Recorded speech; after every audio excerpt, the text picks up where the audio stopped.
Hi guys, thanks for clicking on the video. Y'all, today I just wanted to come on and give you guys a quick update as to where I've been, what's been going on with me, and why I haven't been making any videos or providing any content.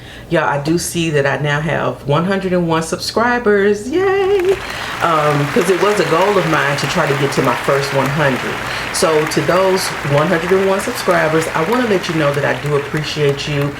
I haven't forgotten you, and I do take those subscriptions seriously. You took the time to subscribe to me, then it's my responsibility to provide you with content. And I really feel guilty that I haven't been able to actually to do that.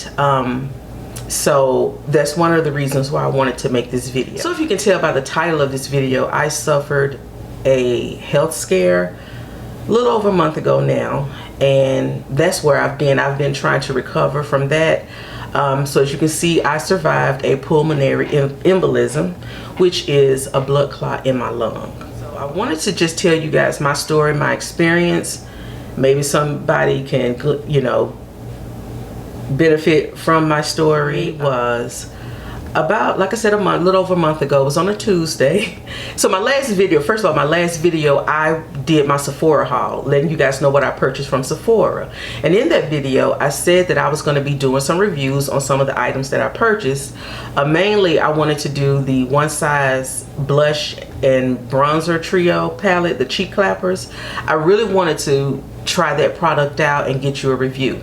So on that Tuesday, I was actually doing the review. I had set up my lights, I was standing up, I was giving the review, but I noticed that I kept getting out of breath really easily. Like I could just speak a few sentences and it was like, cut. I'm like, okay, why am I breathing so hard? Why? But I kept trying to push through. I take a little break, take a little rest, I'll come back, try to finish the review, and then now I'm sweating. Okay, so I turn on the air conditioner, I turn on ceiling fans. Okay, let's get through this, So I was able to get through the review, but when I went back to edit, it just didn't look right. I felt like I could see the distress, and just the whole overall, it was just a no. So I scrapped that video and told myself, well, tomorrow I'll just try it again. Well, tomorrow came and I was worse. I just couldn't do basic things like just walking from my bedroom to the kitchen. I was like, oh my God, I am tired, I'm out of breath. Brushing my teeth, using the bathroom, everything, fixing me something to eat. It was just a no-no. I just couldn't do it. And by Friday, I was really in distress. So a friend of mine, my guy friend, he was out of town. And I talked to some other friends, you know, letting them know, hey, you know, I'm having some trouble breathing. Like, what? And they were like, well, maybe you got COVID. Maybe it's COVID. So I had some home tests. I took a home test, and the home test was negative. But even then, in my mind, I'm thinking, what if it's a false negative? But that Friday, my guy friend was like, just go to urgent care. Please go to urgent care. Go somewhere. Do I need to send an ambulance to the house? Just do something. And I'm like, no, that's okay. I'm just going to lay here and I'm going to rest. And if I feel bad tomorrow, but for whatever reason, I changed my mind and just decided to go to urgent care that Friday night. So it was around 6 o'clock. I went to urgent care. I had to call them. I drove myself. I was able to drive myself. Y'all, walking from my house to my car, which is only a few steps in the driveway, it felt like I had just attempted to run a marathon. I was so tired. I was able to get into the car. Again, while I'm sitting down, I'm okay. So once I sat down and caught my breath, I was able to drive. So I drove myself to urgent care, which wasn't far from me. When I got there, I had to call them and ask them to please come out with a wheelchair to get me because I couldn't walk in. Two young ladies came out. They looked at me. They were like, you don't look like you need a wheelchair. I said, trust me, I do. I can't breathe. And they were like, okay. So I got into the wheelchair. They pushed me in. I was able to, I didn't have my insurance information. That was the whole thing because I couldn't find my insurance card. But she was cool. She was like, you know, when you find your insurance card, you can always call us back and we can do a refund. But anyway, I got to the exam room. They did another COVID test. The COVID test came back negative, so no COVID. But what the doctor did, she gave me a breathing treatment and she gave me oxygen, because she said my oxygen levels were low. Okay, I don't know what that means. My oxygen levels are low. Okay, what does that mean? So she gave me the breathing treatment and the oxygen. I sat there for maybe 20-30 minutes with that on, just sitting there breathing. And so when she came back, she said, well, you should be fine now. So she took the breathing treatment out, she took the oxygen, took all that off, but my oxygen levels were down in the 70s. And she said, well, that's concerning because you should be above 88. And I was like, oh my God. So she's like, I can't let you go home. You're going to have to go to the emergency room. So I was like, well, I can't, how am I going to get to the emergency room? I can't drive. I'm not going to be able to drive to the emergency room, park, and walk into I can't do it. And so she was like, well, don't worry, I'll just call you an ambulance. So she called the ambulance and the fire truck arrived first. The fireman, why can I talk? The firemen arrived first, and they felt like they had better equipment. They tried to get my breathing and my oxygen levels up. It was a no-go. And they were surprised. It was like, well, you're sitting here, you're talking to us, you shouldn't be able to talk. And I'm like, well, I'm fine once I'm sitting down. Now, when they told me to get up and get into the gurney, y'all, I couldn't do it. I was just gasping for air. And they was like, oh, okay, we see now. Okay, yeah, baby, you sick. You are sick. So the ambulance arrived. They put me in the ambulance and whisked me off to Emory Emergency Care. In the emergency room, of course, I was treated very quickly. Didn't have to wait. They asked me a series of questions. They took a CT scan, and the CT scan came back. Doctor came back. He was like, ma'am, you have a large blood clot in your lung. I was like, are you sure? He's like, yes, we're sure. But unfortunately, we can't treat that here. You're going to have to go over to the respiratory unit. And I have to call them first to see if they will accept you. I'm like, accept me? Like, I don't know what that meant.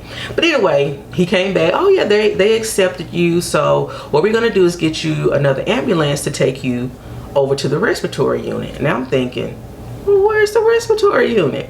Now, if anybody lives in Atlanta, Emory University, you know that it's a huge medical campus. I mean, it's just a huge place, and they are spread out all over Metro Atlanta. So if somebody tells you they're in the hospital at Emory, you need them to clarify which location. So the ambulance came. They took me over to the respiratory unit, where a room was waiting for me. The room was really nice. A little bit later after that, I got settled into the room and everything. Still could not breathe.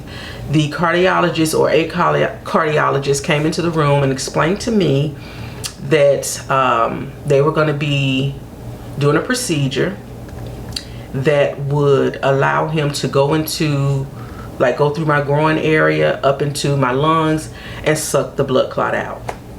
He explained the pros and cons of this procedure, but didn't anticipate any adverse effects.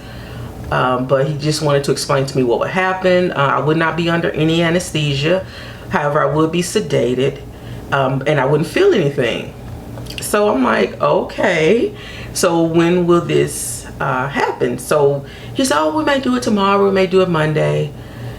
But they kept monitoring my oxygen level, which was down, my heart rate, which was up, and my blood pressure was being stable. So actually he ended up doing the procedure that same day. And they ended up doing the procedure that same day, which was a Saturday. And he lied to me. That doctor lied to me, because baby, I felt everything. I felt everything. I felt him going in through my groin. I felt whatever he was using, instrument, I felt it coming up into my chest and sucking something out. I felt it. But it wasn't like pain, but it was just a very disturbing pressure that only thing I could do was just lay there and moan. I just moaned through the whole procedure. And maybe it was about 40 minutes. And then it was done. And afterwards, the nurse came over to me. She was like, do you want to see what he pulled out of you? I was like, no, I don't want to see that. I don't want to see it. Because I'm one of those type of people, I don't like to see blood. I don't like to see nasty things, gross things. I don't want to see that. But she kept pressuring me, oh, you should see, you should see. I'm like, okay. So she came over with a piece of paper and showed me like 8 little pieces of blood clot, I guess. And at first I thought it was 8 individual blood clots. And I told my family, I said, oh, they pulled 8 blood clots out of me. And they were like, 8? But no, it was, they pulled the one blood clot out, but it broke up into pieces. So that's why it looked the way it looked. But anyway, disgusting, though, didn't want to see it. But anyway, she showed it to me. I saw it and it's okay. So anyway, so I got back to my room and I felt 110% better. I was breathing normally. I felt like, y'all, I could just run and jump over a building. I felt a total reset. And the doctor came in, talked to me. He said everything went fine. And, you know, he was like, I was like, you know, well, I really, you know, I do exercise sometimes. How, you know, what's the recovery like? Will I be able to go to the gym? What, you know? And he was like, oh no, you should be able to go to the gym. You should be able to go back to your normal life. You know, fine. I'm like, okay. So I'm thinking I'm out of the woods. I'm thinking all is well. But baby, the tides turned and everything went to hell. So y'all, my condition took a turn for the worst. So after the procedure and everything, I'm in my hospital room, but everything is fine. The room is beautiful. I got this big screen TV. I got this big, beautiful picture window. The nurses are very attentive. They're coming in, checking on me. I can order anything I want off the menu. Yeah, I was just living my best life. So I thought, I'm looking at the silver lining in this whole hospital thing. But then I asked the lady, I said, you know what, tonight can I get a sleep aid, something to help me go to sleep, because I haven't been able to rest in the last couple of days. And she was like, sure. So she gave me a Benadryl, 1 Benadryl. Usually I take Benadryl, I take 2, but this, I don't know if this was a hospital grade or what, but she gave me that Benadryl. As soon as I took it, I was out. I was out like a light. And when I say I slept so hard. But then the next morning I woke up, I was feeling extra groggy. Like I don't know, like I had just been through the ringer. I was so tired. So I was so tired, y'all. I was so tired, and I felt like I felt like I had been run over by a dump truck, as they say. So, you know, I was groggy. You know, I got up, I watched a little TV, I called some people to let them know how I was doing. Oh, and the doctor from the urgent care, she called me. She was like, I just really wanted to know what was going on. I wanted to know what happened to you. And I explained to her what happened, because she was really concerned that my oxygen levels were low and she couldn't do anything to help. So she called and we talked a little bit. She was so nice. But anyway, so I let her know what was going on, and she was like, you're very lucky, because if you had waited another day, you probably would not have survived. But that's a whole nother story. So so again, just feeling a little groggy and just couldn't wake up, couldn't get myself together. But then I also noticed that I was having trouble breathing. So I called the nurse, told her I was having trouble breathing. She's like, okay, I'll be there in a few. A few was at least half an hour. She didn't come. I called again. Now mind you, I'm sitting in the bed, I'm trying to sit up, but I'm like, I can't catch my breath. I'm just sitting there and I couldn't catch my breath. So I just started praying to God to please restore my breathing. And eventually on the 3rd time the nurse came in, I'm like, look, I cannot breathe. And she's like, oh, okay, well, let me call the doctor. Let me see what he says. I'm like, I don't care what he says. I can't breathe. So eventually she called the doctor. She came in, she gave him the report. My oxygen levels were falling again. And some other people came into the room to try to assess my situation or my condition. And I kept hearing murmurings of cold, ICU, you know, and then I could hear the doctor on the phone cursing, saying, what's going on? This should not be happening. And I'm like, okay, what's happening with me? So one of the random ladies in the hospital room with me. She was really nice, but she's like, ma'am, I don't want you to be alarmed, but a lot of people are getting ready to come into this room, so don't be alarmed.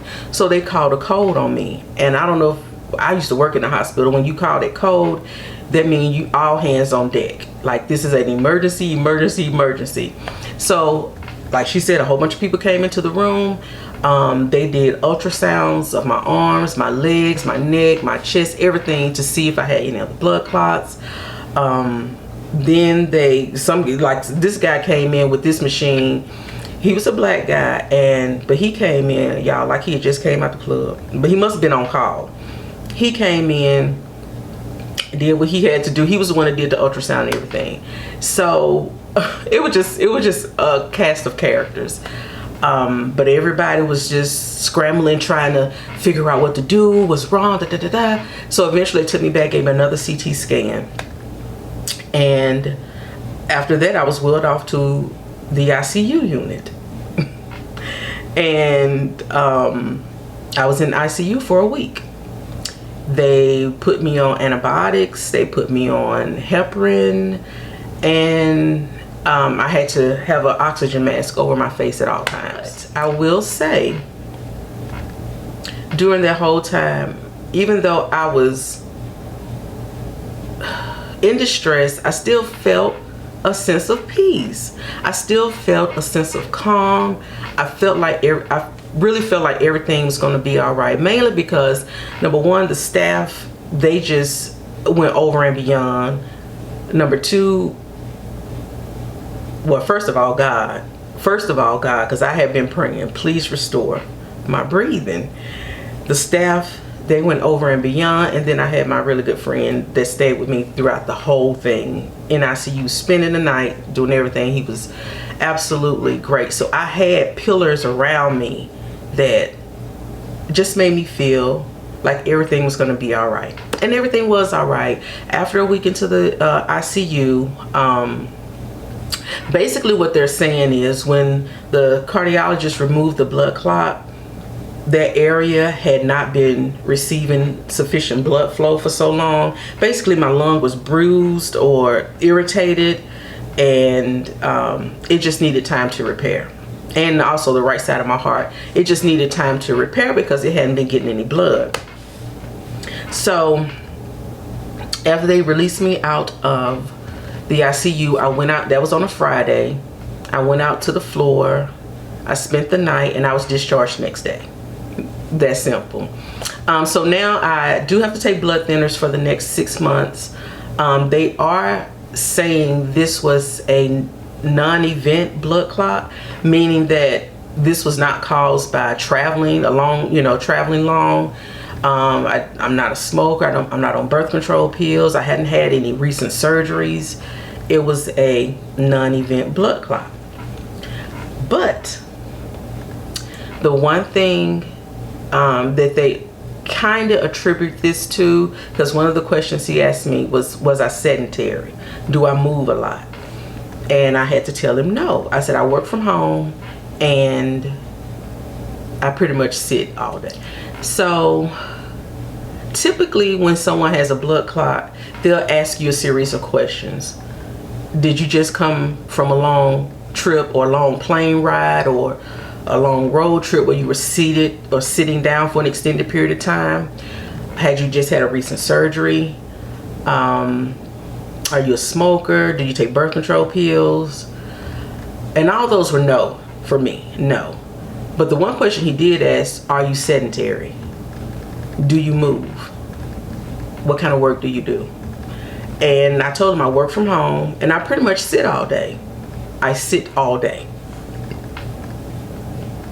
Yeah, I get up and may go to the kitchen, I may go to the bathroom, but everything walking in my house is only a few steps. My house is not that big, so it's only a few steps. And I pretty much do what I have to do, come back and sit down. Because my job requires me, I'm gathering data, focusing on data, evaluating data, so I'm sitting at my computer screen all day. And then when I'm off, sometimes I take a nap. Because I had gotten into this very lazy and destructive routine. I'm gonna go ahead and say that. And I knew it was detrimental to my health. I'm like, and the thing about it is, I would start exercise routines and I would do it for about a week and then kind of slack off and then just not do it at all. So I felt like, and I agreed with the doctor, that I need to move more. Movement is really one of the ways to prevent blood clots from happening. And I was not moving. So I went back, this past week went back for my 30-day checkup, and everything looked good as far as my heart and my lungs. He was like, your heart and your lungs look perfect. But I'm still on the blood thinners, Eliquis, again, for the next 6 months, and then I have to go back and see him next year. So we'll see how all of this happens. But one thing I wanted to say was that blood clots can really happen. Doing my own research, blood clots can really happen to anyone at any given time. I guess the main thing is knowing what the signs are, and not just dismissing everything and saying, oh, it's not that bad, oh, it's something else, you know. But I think one of the main things with me looking back is the shortness of breath. Because I didn't, throughout this whole experience, I never had any pain. I didn't have the chest pain. I was not coughing. I just had a shortness of breath that progressively got worse. At first it was just like, oh, I'm a little winded, oh, I'm a little, okay, whatever, I'll be all right once I sit down. If I'm sitting down being lazy, then I was fine. But if I had to get up and do something, I couldn't really perform the task. So really the shortness of breath was really the telltale sign for me. I was told by several of the nurses and the doctors that if I had waited another day, this could have been fatal for me. And when I hear that, it really just puts things into perspective, and I am just so happy and so thankful to God for keeping me here. I am so thankful for the medical staff at Emory. I'm thankful for my friends. I'm thankful for my family. I'm just thankful for everybody who kind of held my hand through this situation, whether they were at the hospital with me or on the telephone or texting. I'm just so grateful and thankful. Yeah, so that's where I've been. That's what's been happening with me. I survived blood clots in my lungs. I'm still here. And I just want to do better. I want to be better and do better. Right now, I have been implementing a new workout schedule, and not just working out, but it's just a self-care schedule to get up and move. To get up and move. I do go to the gym. I also do my at-home workouts, and just really try to just, and also watching what I eat. Even though they said weight gain or obesity or whatever is not a cause of blood clots, the cardiologist specifically told me there have been no tests to say that, you know, fat people are more prone to blood clots than skinny people. There are no tests that says that. But I still want to be better, because I was encouraged, you know, okay, you know, you want to get your weight under control. Of course they're going to tell you that. So as for my channel, I want to be more consistent with creating content, makeup content, because I still like playing in makeup. I still like looking pretty. Y'all know I just turned 50 this year. So just turned 50 and everything just started going crazy and falling apart.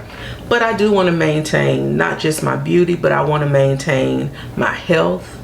I want to maintain my life. I want to live. I want to just be,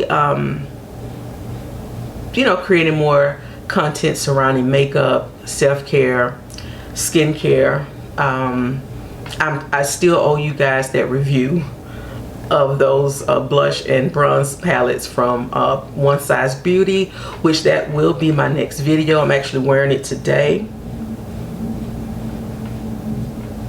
So I do have thoughts. I have thoughts about this, and I'm going to save those thoughts for the next video. So again, if you come across this video and you have any questions regarding blood clots or my experience. Maybe it was something I left out, I didn't really, explain well. Please feel free to leave a comment and I will answer the question, whether you see this video on the day I post it or whether it's months down the line. Just go ahead and leave a question and I will be more than happy to answer it. If you feel so inclined to subscribe, if you want to see more, content surrounding makeup, I'm going to be doing more reviews, makeup looks, get ready with me's, and I may do some more. I'm just now getting used to talking really to the camera, so y'all, I hope I didn't babble or ramble on too long. But yeah, so I'm going to be just talking about different things. So if you feel inclined to subscribe, I really appreciate your subscription.